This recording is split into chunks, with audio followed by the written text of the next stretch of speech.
জুমার দিন ইমাম সাহেবের রেখে আব্বার জন্য দোয়া করেন।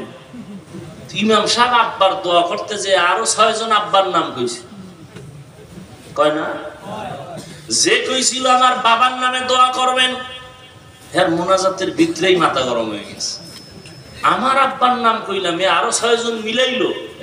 হাদিয়া ছিল 500, এবার 50 বাইরে করে নেন। 500 দেওয়ার খেয়াল ছিল, কয় দোয়া তো এখন 6 দিকে ভাগ হয়ে গেছে, আমার আব্বা একা পায় নাই। তো হাদিয়া 500 দিতাম, 50 দিয়ে দিয়া হুজুরের আবার কয় এরকমই কইরেন। এরকম মূর্খ ভণ্ড আছে না নাই? আমার আব্বার নাম কইলেন না কেন? কি ব্যাপার? আব্বা, আল্লাহ তো আমার আব্বার নাম জানে না, আপনি বইলে দিলে না আল্লাহ বুঝবে আমার আব্বা। এরকম মূর্খ আছে না নাই? না কোরবানি আইতেছে, আর একটা কারিশমা তেলেসমাতি গরুডারে হওয়াইয়া এরপর বিশাল 7টা সিডি আছে না নাই?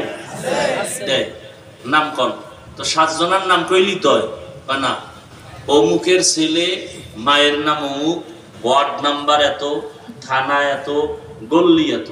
এত কেন? এই নামে তো এই গুলশানে লোক আছে, এই নামে কুমিল্লা আছে। তো যদি এই পুরো ওয়ার্ড নাম্বার, গল্লি নাম্বার, বাসা বাড়ির নাম্বার না কান, তো দোয়া তো কুমিল্লা যাবে। কি পরিমাণ মূর্খ আমাদের সমাজে বসবাস করে, সীমানা নেই। এরা মনেই করে না যে হুজুরেরা কিছু জানে। হুজুর গো নাকে রশি লাগায় চালাইতে পারলে মনে করে জান্নাত রেডি। এরকম বহু বেয়াদব আছে না নাই? আল্লাহ হেদায়েত দান করুন। তো ইবাদত হতে হবে রাসূলের তরিকায়। এখন রাসূলের তরিকা চিনেন না, কি করবেন? একমাত্র পথ উলামায়ে আহলে হকের পরামর্শ নিয়ে চলতে হবে। কোন চালাকি চলবে না।